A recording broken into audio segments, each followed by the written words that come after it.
오늘도 예배 가운데 나오신 우리 모든 성도님들 가운데 하나님의 놀라운 은혜와 은총이 날마다 함께 하시기를 축복합니다. 네, 봄과 함께 봄비가 내리고 있습니다. 이번 주는 계속 좀 비도 오면서 다시 좀 쌀쌀해질 것 같은데요.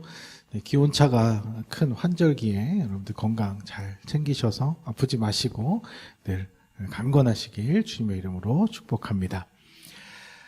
계속해서 믿음에 대한 주제로 우리 함께 말씀을 나누고 있습니다. 우리가 신앙생활 한다는 것 자체가 결국 믿음 생활이라고 할 수 있는데, 그렇다면 과연 믿음은 어떤 것이고 또 좋은 믿음은 어떤 것인가, 이런 질문을 가지고 우리가 지금 이번 한 달 함께 말씀을 살펴보고 있는데요. 지난 2주간 나눴던 말씀을 간단히 정리해보면, 좋은 믿음이란 첫째로 우선 그 믿음의 내용이 진리에 기반한 것이어야 한다는 것이고, 둘째는 그 믿음의 내용이 삶의 실제적인 변화로 나타나야 한다, 이렇게 정리해 볼 수 있을 것 같습니다. 그러니까 우리가 진리에 기반한 내용을 잘 믿었다고 하더라도 그것을 삶에서 실제화하지 못하면 그 믿음이 아무런 의미가 없는 것이 되고, 또 믿음을 삶 속에서, 내가 그 믿는 내용을 삶 속에서 실제화하는 것이 잘 이루어진다고 하더라도 혹시 그 믿음이 거짓에 기반한 것이었다면 반드시 실패한 결과를 낳게 되기 때문에 이런 모습들은 결코 좋은 믿음이 될 수가 없다는 것이죠. 자, 그러면 오늘은 과연 그렇다면 우리의 믿음은 정말 좋은 믿음인가, 어떠한가, 한번 우리 스스로에게 좀 질문하면서 우리의 믿음을 좀 점검해 보고자 합니다. 왜냐하면 지금 이 시대의 교회와 그리스도인들은 한 가지 난관에 봉착해 있기 때문입니다. 어떤 난관일까요? 왜 이 시대의 그리스도인들의 믿음은 다른 사람들의 공감을 얻지 못할까? 열심히 자신들은 믿는다고 하는데 왜 사람들에게 칭찬받을 만한 선한 결과물들이 나타나지 않을까? 왜 기독교는 그들만의 리그가 되었고 자기들만의 잔치가 되어버리고 말았을까? 이런 고민이 필요한 시대가 되었기 때문입니다. 이런 고민을 가지고 어디서부터 뭐가 잘못되었고 어떤 점을 바로 잡아야 할지를 우리 심각하게 질문해 봐야 한다는 것입니다. 오늘은 그 고민을 2000년 전 초대교회였던 고린도 교회의 상황을 통해서 답을 찾아가 보고자 합니다. 당시 이 고린도 교회는 내부적인 갈등을 비롯해서 여러 문제들을 가지고 혼란스러운 상황이었는데, 이것을 바로잡아주기 위해서 이 바울이 고린도 교회에 직접 편지를 쓴 그 내용이 고린도 전서의 내용입니다. 특별히 이 15장에서 다루는 주제는 이 복음의 내용에서 절대 빠질 수 없는 그 내용 중에 그 예수님의 부활하심, 이것에 대해서 부정하는 사람들이 생겨나서 그것 때문에 쓰여진 부분입니다. 그러니까 예수님께서 부활하셨다는 것이 팩트가 아닐 수 있다는 당시로서는 좀 엉뚱한 주장들이 생겨나기 시작한 것입니다.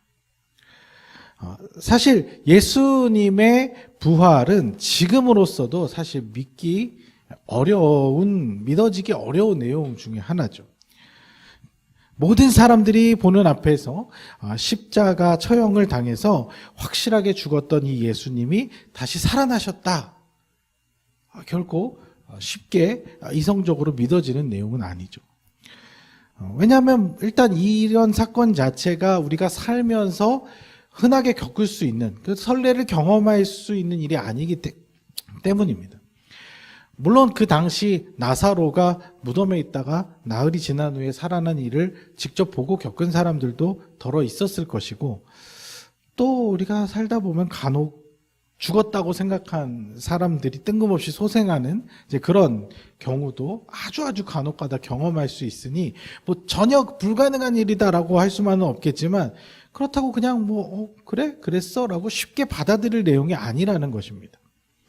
게다가 예수님은 부활하신 이후로 다시 늙어 죽을 때까지 이 땅에서 삶을 이어가신 것이 아니고, 여러 사람들이 보는 앞에서 하늘로 올라가셨고, 부활하신 예수님을 목격한 사람들의 증언을 들어보면 지금 우리가 가진 이 육체적 한계를 뛰어넘는 그런 모습들을 보여주셨기 때문에 이게 쉽게 납득이 가고 이해가기 어려운 그런 부분이었다는 것이죠.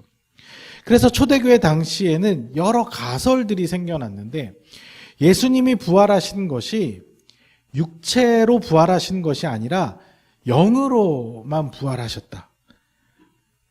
그럼 예수님을 봤다는 사람들은 뭐냐? 그거 실제 본 게 아니라 영적 존재를 이렇게 자기도 모르게 이렇게 느낀 것이다. 아니면 이렇게 헛것을 보는 것처럼 그렇게 본 것이다라고 주장을 하는 사람들이 있었고, 더 나아가서는 예수님이 원래 사람이 아니었다 이렇게 주장하는 말들도 생겨난 거예요. 어떻게 신이 사람의 모습으로 태어날 수 있냐? 원래 영적인 존재로 태어났고 원래 영적인 존재로 이 땅에 있었는데 우리가 사람처럼 잘못 본 거다. 이런 말도 안 되는 이야기들을 하는 사람들이 생겨난 거예요. 왜 이런 이야기들이 생겨났을까요? 왜 이렇게 엉뚱한 이야기들을 하게 되었을까요? 그들의 이 사고 체계에서는 납득이 안 되니까, 믿어지지가 않으니까, 이해가 안 되니까 자신들이 이해하고 납득할 수 있는 선에서 그 팩트를 자꾸 재구성하는 거예요. 다시 재구성해보는 거예요. 그러니까 가짜뉴스는요, 아주 오래전부터 있었습니다. 자신들이 납득이 되는 선에서 이야기를 그렇듯하게 만들어내 버리는 사람들이 예전이나 지금이나 똑같이 있다는 것입니다. 이렇게 무책임하게 그냥 자기의, 이걸 요즘 말로 뇌피셜이라고 하죠. 자기의 머릿속에서, 생각 속에서만 그냥 이해되고 납득되게 이야기를 만들어서 쏟아내는 이런 사람들 때문에 기존의 부활을 믿고 있었던 고린도 교회 성도들 중에 상당수가 그 믿음이 흔들리는 그런 일들이 생겨나자 바울은 너무 속상했던 것입니다. 그래서 다급하게 편지를 써서 예수님의 부활의 확실성에 대해서 다시 설명을 하고 있는 것입니다. 그래서 본문 위에 3절부터 8절의 말씀을 보면, 내가 받은 것을 먼저 너희에게 전하였노니 이는 성경대로 그리스도께서 우리 죄를 위하여 죽으시고 장사 지낸 바 되셨다가 성경대로 사흘 만에 다시 살아나사 베드로죠. 게바에게 보이시고 후에 12제자에게와 그 후에 500여 형제들에게 일시에 보이셨나니. 그러니까 예수님 부활하신 모습을 본 사람이 500명이 넘는데, 그리고 그 중에 대다수는 살아있고 어떤 사람들은 죽었지만 대다수가 살아있는 그런 상황에 또 그 후에 야고보, 또 모든 사도들, 그리고 제일 마지막에 자기 바울한테까지도 예수님께서 분명히 나타나서 부활하신 것이 너무나 확실한데 어떻게 그런 말들이 돌 수 있냐?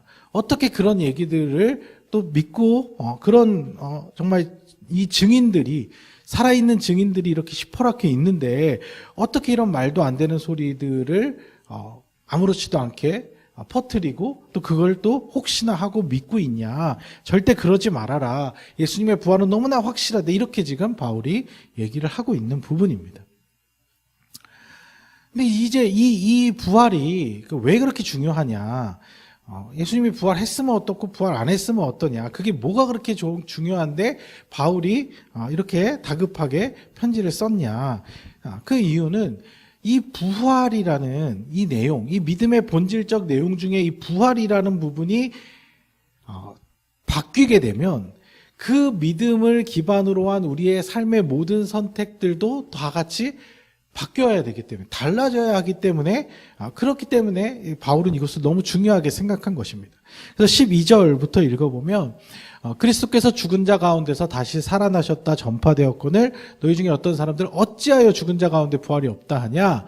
만일 죽은 자의 부활이 없으면 그리스도도 다시 살아나지 못했을 거 아니냐? 그러면서 16절부터 만일 죽은 자가 다시 살아난 일이 없으면 그리스도도 다시 살아난 일이 없을 것이고, 그리스도께서 다시 살아난 일이 없으면 너희의 믿음도 헛되고 너희가 여전히 죄 가운데 있을 것이다. 또한 그리스도 안에서 잠자는 자들도 다 망하는 것이고, 만일 그리스도 안에서 우리가 바라는 것이 결국 이 삶밖에 없다면 우리가 제일 불쌍한 사람이 된다. 이렇게 이야기를 하고 있는 거예요. 그러니까 우리 신앙에서 이 예수님의 부활을 빼버리고 나면 사실 그 모든 것 자체가 다 허무한 일이 돼버리는 거예요. 하나님 나라에 대한 소망도 희미해져 버리게 되고 우리 죄를 속량하신 예수님의 사역도 다 무의미해지는 거예요. 그러면 사실 우리는 교회를 다니지 않고 예수님을 믿지 않는 사람들과 사실은 별반 아무런 차이가 없어져 버리고 만다는 것이죠. 어쩌면 이 예수님의 부활에 대한 이야기를 좀 빼면 사람들을 믿게끔 하는 데는 더 편리하고 쉬울 수 있습니다. 성경에 나타난 여러 납득하기 어렵고 받아들이기 힘든 그런 것들을 조금 각색하고 그럴듯하게 포장해서 믿어질 만한 이야기로 바꾸면 사람들을 개종시키는 데는 훨씬 더 편리할 수도 있을 거예요. 하지만 그렇게 하는 순간 우리의 믿음은 진리가 아닌 거짓에 기반한 것이 되고, 거짓에 기반한 믿음은 그냥 그 자체로 다 헛된 것이 되어버리고 만다는 것이죠. 그러니까 우리가 믿는 이 믿음의 내용이라는 것은 그렇게 쉽게 바뀔 수 있는 것이 아닙니다. 내가 잘 안 믿어진다고 해서 우리의 믿음의 대상인 하나님을 자기 멋대로 바꾸는 것은 내가 믿을 만한 하나님을 그냥 만들어내는 것이나 마찬가지가 되는 것입니다.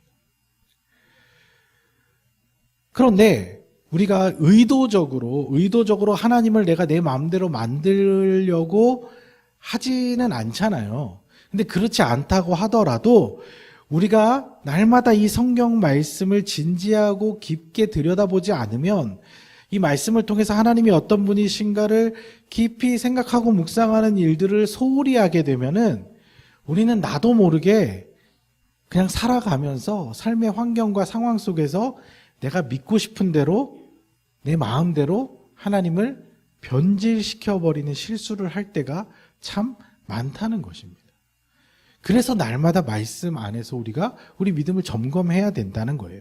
안 그러면 내 인식과 이 생각의 한계 안에서 또 내가 경험한 것들, 그런 느낌들 안에서 하나님을 내 마음대로 정의하고 만들어낼 수 있는데 그게 곧 우상인 거예요. 거짓의 아비 사단이 만들어 놓은 덫이 되어버리는 것입니다. 그래서 우리의 믿음이 헛되지 않도록 하기 위해서 중요한 첫 번째 뭐냐? 제가 날마다 강조하지만 말씀. 그 말씀을 통해서 그냥 말씀을 그냥 눈으로만 읽는 것이 중요한 것이 아니라 그 내용을 확인하면서 그 안에서 진리를 체크하는 게 중요해요. 내가 지금 믿고 있는 내용과 이 말씀이 일치하는지 계속 점검해 보고 질문해 보는 거예요. 요즘 한 아이돌의 유행어가 있죠. 외모 체크 이러는 친구가 있는데 우리는 외모 체크, 외모는 좀 덜 체크하셔도 되고 진리 체크. 그리스도인들이 진리 체크를 안 하면 그 말씀에서 멀어지면 자연스럽게 진리에서 멀어지면서 잘못된 것들을 믿게 될 수 있다는 것입니다. 말씀으로, 성경으로 그냥 이렇게 말씀 읽고 체크하는 게 그 말씀 읽었다고 체크하는 게 중요한 게 아니라 그 내용을 내 삶과 적용하면서 체크해야 된다는 것이죠. 이 하나님을 경험했었던 많은 사람들의 최초 기록자들의 그 고백을 바탕으로 우리가 믿고 있는 하나님과 그들의 하나님이 일치하는지 점검해 봐야 된다는 것이죠. 물론 안 믿어지는 분들도 있을 수 있습니다. 우리가 사실 믿음이 다 똑같은 것 같지만 그렇지가 않아요. 우리들 중에도 이 성경의 내용 중에 잘 안 믿어지는 부분들이 간혹 있을 수 있고 또 전혀 안 믿어지는 사람도 있을 수 있습니다. 안 믿어지는 분들은 그럼 어떡하냐?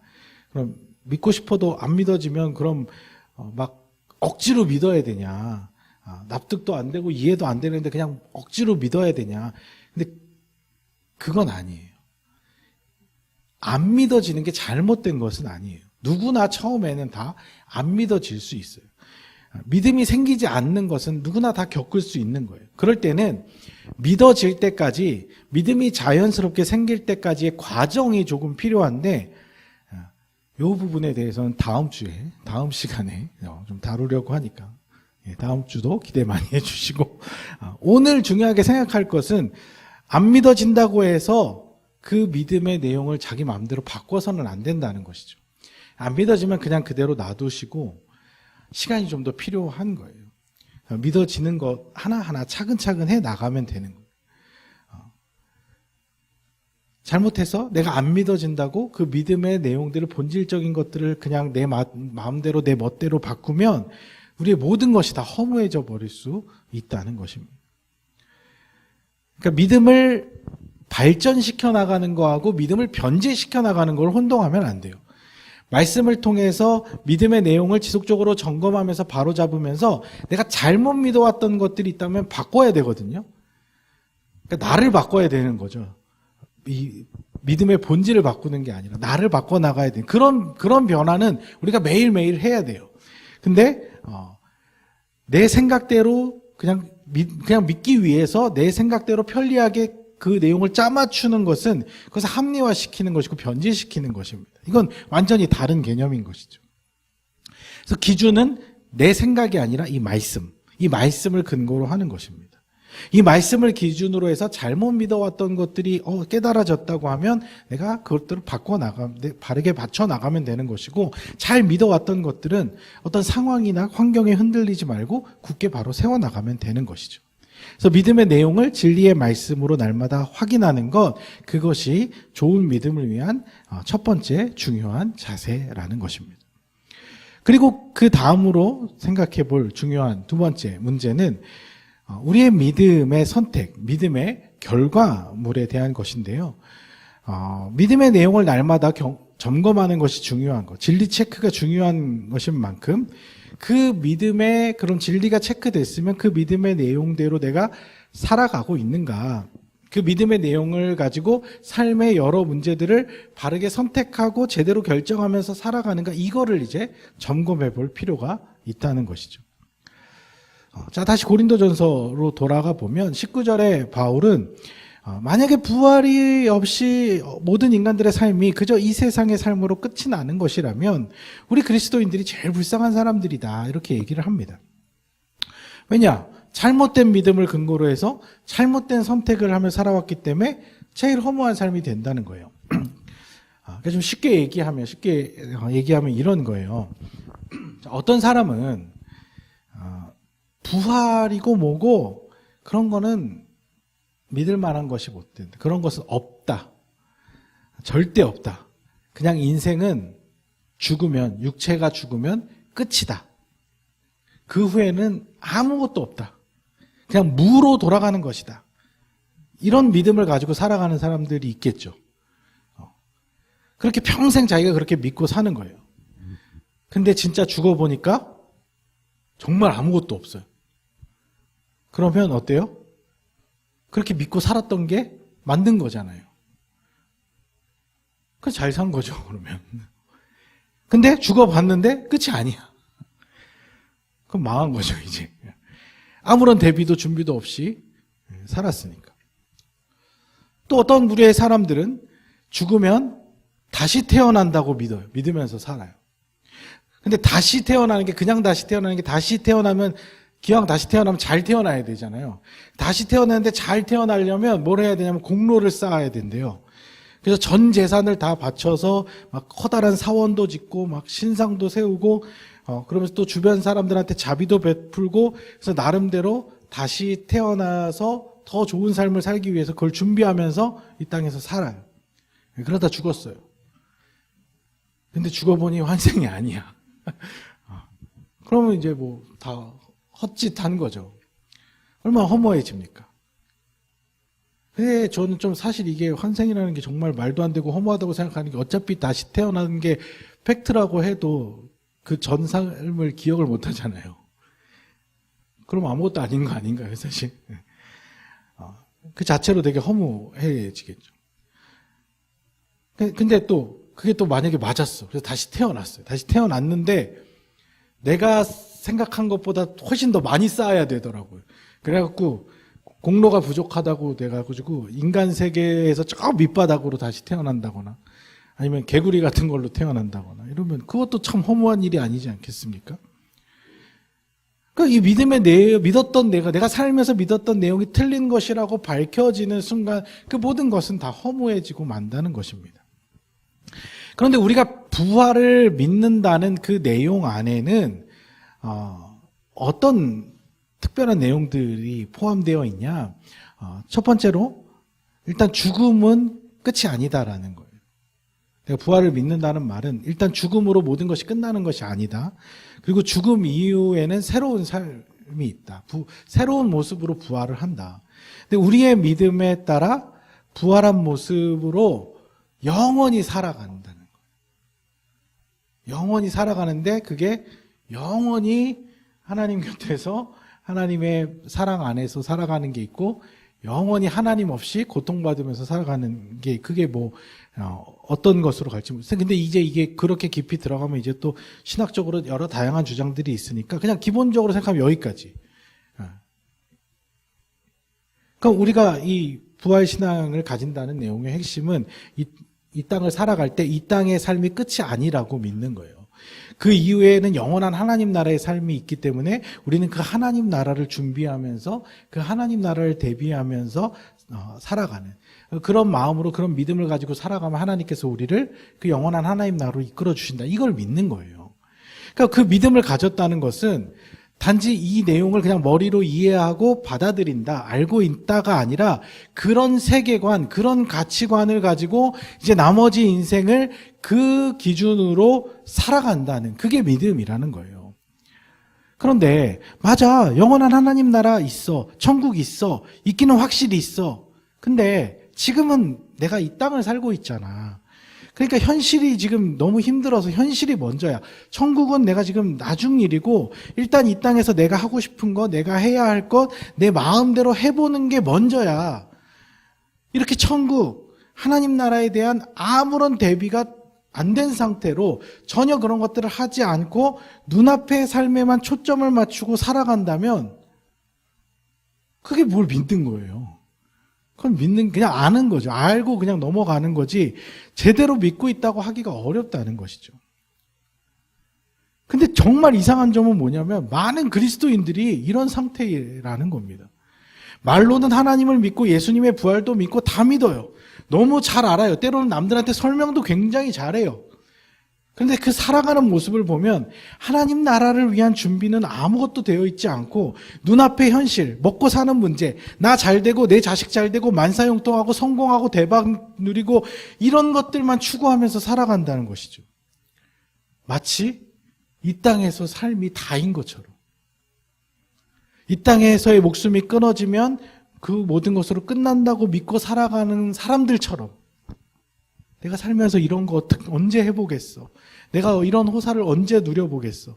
이 땅에서 누릴 건 최대한 다 누리면서 해볼 거 해보면서 그렇게 살아야지. 그게 하나님도 원하시는 거. 그게 하나님도 축복을 나한테 주시는 거. 그게 하나님 말하는 형통이야.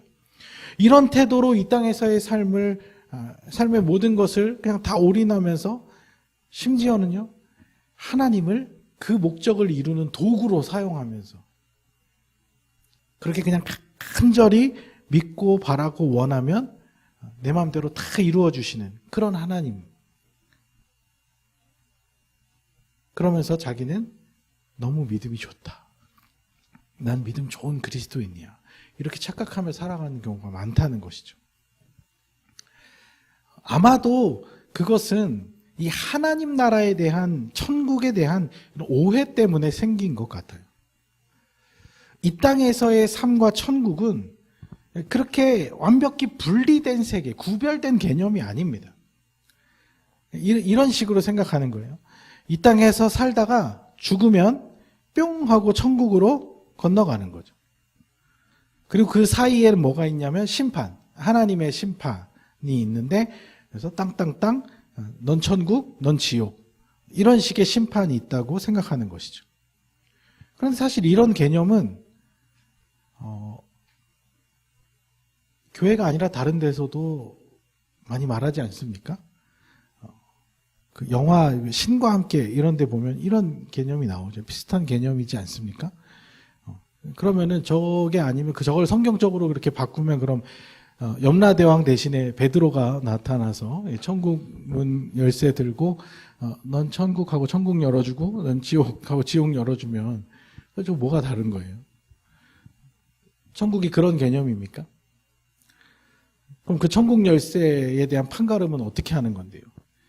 교회 열심히 다니고 세례받고 교회 봉사 열심히 하고 난 예수님 사랑해. 난 성경의 모든 내용을 다 사실이라고 생각해. 이렇게 하면은 그럼 주어지는 열쇠인가요? 그건 좀 아닌 것 같아요. 사실 이런 무속적인 신앙, 이런 미신적인 신앙에서도 그냥 어떤 단순한 신념만 보지 않잖아요. 그래서 영화를 보면요, 정말 말도 안 되는 얘기지만 막 살았을 때 자료 화면을 막 보여줘요.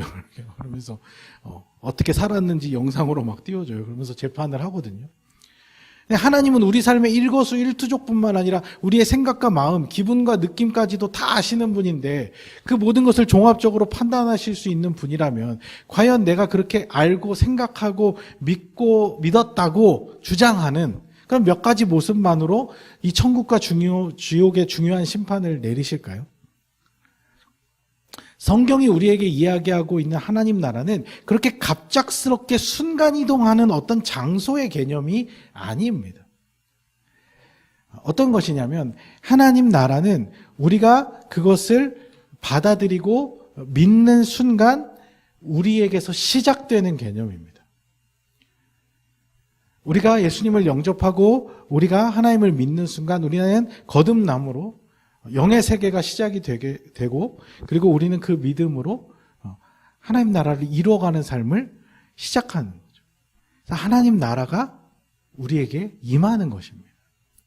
그래서 우리의 삶의 변화들로 인해서 이 죄 많고 사랑 없고 살기 힘든 세상에서 우리의 삶의 변화로 말미암아 작은 천국이 하나씩 하나씩 이루어져 가는 거예요. 그렇게 천국을 누리며 하나님과 함께 살아가는 사람들은 자연스럽게 이 육체의 생명이 끊어지더라도 계속해서 하나님과 함께 영원히 하나님 나라의 삶을 이어가는 것입니다. 그래서 하나님과 함께 살아가는 사람은 영원히 하나님과 함께 하는 것이고 이 땅에서도 하나님 없이 살아가는 것, 하나님 없는 것 같이 살아가는 사람들은 이후에도 영원히 하나님 없는 삶을 살아가게 되는 그런 개념이라는 것이죠. 육체적인 관점에서 볼 때는 당연히 이렇게 뭔가 이 육체에서 벗어나는 것이기 때문에 그냥 뿅 하고 그렇게 되는 것처럼 느낄 수 있지만 우리는 영과 육의 존재로서 저것이 더 자연스러운 개념인 것입니다. 그래서 우리에게 어떤 단순한 신념, 믿는 마음 그런 것만으로 구원은 이루어지는 게 아니라 그 믿음대로 이 땅에서도 살아가는 것, 그 삶을 시작하는 것. 그래서 우리가 아까 찬양한 것처럼 하나님의 뜻, 하나님의 비전을 가지고 하나님의 꿈이 내 비전이 되고 예수님의 인격이 내 성품이 되고 그래서 하나님 좋아하시는 걸 나도 좋아하고 하나님이 원하시는 것을 나도 원하고 하나님이 사랑하는 것을 나도 사랑하면서 남은 인생을 하나님과 함께 채워가는 것, 그것이 이미 천국을 누리는 삶이고 천국을 향하는 삶이 되는 것입니다. 다시 정리해 보면 첫 번째는 믿음의 내용을 통해 말씀을 통해 우리 믿음을 바로 잡아야 하는 것이고 그 다음으로는 내가 믿고 있는 내용 그대로 내가 지금 살고 있는가, 삶으로 이어지는 그 믿음을 살아내는 연습을 할 때 그것이 좋은 믿음, 바른 믿음이라고 할 수 있다는 것입니다. 예수님의 부활을 통해 인간의 삶이 이 땅에서 끝나는 것이 아니다라고 확인을 했으면 우리도 예수님처럼 다시 부활해서 영원한 삶을 이어갈 것을 지금 오늘 이 순간부터 당장에라도 그 삶을 준비하고 연습하는 것이죠. 왜 없어질 이 허망한, 이 헛된 이 육체의 삶에 모든 것을 연연하냐는 것이죠. 오늘은 이제 부활에 대한 이야기만 했는데 이 성경 안에 우리의 그 믿음의 내용은 부활뿐만 아니라 하나님의 창조와 섭리, 성령님의 인도와 보호 등등 더 신비하고 놀라운 엄청난 내용들이 있습니다. 그 내용들을 우리가 하나하나씩 깨달아 가면서 그 삶을 바꿔 나가는 게 그게 믿음 생활, 신앙 생활이라는 것이죠. 좋은 믿음은요, 하루아침에 갑자기 이루어지는 것이 아닙니다. 이렇게 막 하나님을 강렬하게 경험했던 사람들 보면 하루아침에 믿음이 생기고 하루아침에 구원받는 것 같아 보일 수 있어요. 근데 그 믿음이 증명되는 것은 그런 기적적인 임팩트 있는 사건을 얼마나 많이 경험했느냐가 아니라 조금 경험했어도 그 믿음대로 죽을 때까지 그렇게 살았는가, 그렇게 살지 않았는가, 그걸로 판명이 되는 것입니다. 여러분들 우리가 가야 할 믿음의 길은요 아직 많이 남아 있습니다. 그리고 어쩌면 우리는 그동안 꽤 많이 길을 헤맸는지도 모릅니다. 그 믿음의 내용도 제대로 알지 못한 게 많았고 그 믿음을 삶으로 살아내는 것도 사실 별로 잘 못할 때가 많았습니다. 그래서 우리의 믿음은 누군가에게 별로 좋은 영향력을 끼치지도 못했고 또 우리 삶에서도 어떤 큰 영향을 주지 못했을 수 있습니다. 하지만 우리가 이제부터라도 하나님을 바르게 알고 바르게 믿고 바르게 살아간다면 우리 삶의 모습을 통해 많은 사람들에게 진짜 하나님을 나타내 보여줄 수 있는 그런 삶이 될 것입니다. 그런 좋은 믿음, 바른 믿음을 세워나감으로 말미암아 아름다운 믿음의 열매들을 맺어 나가시는 우리 모든 성도님들 되시기를 주님의 이름으로 축복합니다.